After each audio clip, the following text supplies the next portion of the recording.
We joke all the time that the cobbler's children have no shoes.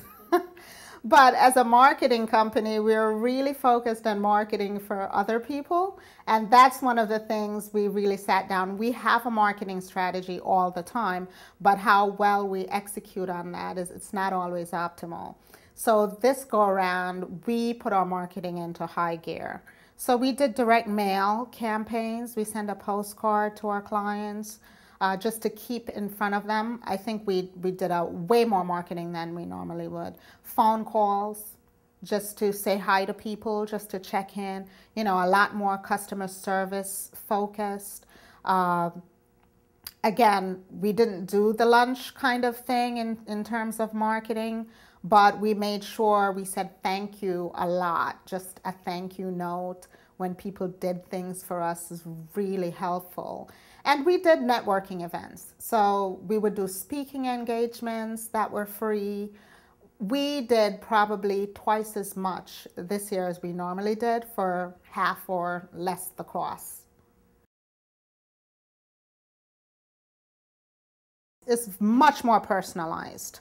And I think that's the way to go in this time. And we'll probably keep a lot of that aspect of personalization because we know it has a lot more impact on our clients and they feel we're speaking to them directly. It's a lot more time consuming on our part and on, you know, our sales team, but it's worth it in the end because as the economy picks up, I'm sure we'll be top of mind with those clients.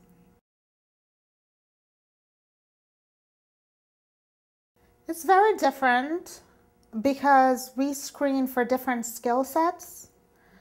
I guess if you're going back to the core values, those are always going to be the same, right? You want to feel that the person that you're hiring to represent you is always going to have that honesty and integrity and is going to work hard and is going to have your business as their best interest when they're representing you. So those kind of things we look for. We're fortunate that we know a lot of the people who we hire or they come in as references, you know, great references or referrals to us.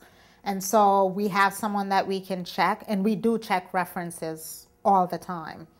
We check with the people you've worked with previously.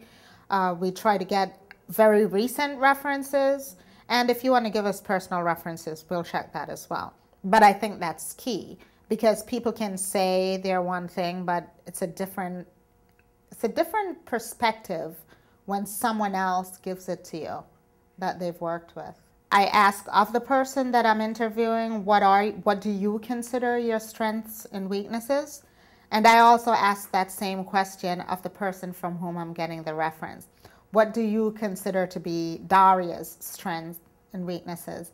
And it's amazing that the answer is not always the same, or there's a slight twist of what someone thinks is your strength versus what you might think is your strength, and that's really helpful.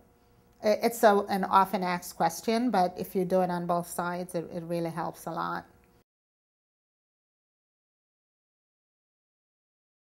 Our CFO has been with us probably almost 2 years, a year and a half. And we just decided to take that piece off our plates.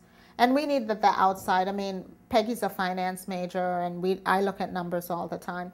But we wanted someone to really guide us as to what are the right things you need to do to grow your business. He was totally responsible for cutting that expense.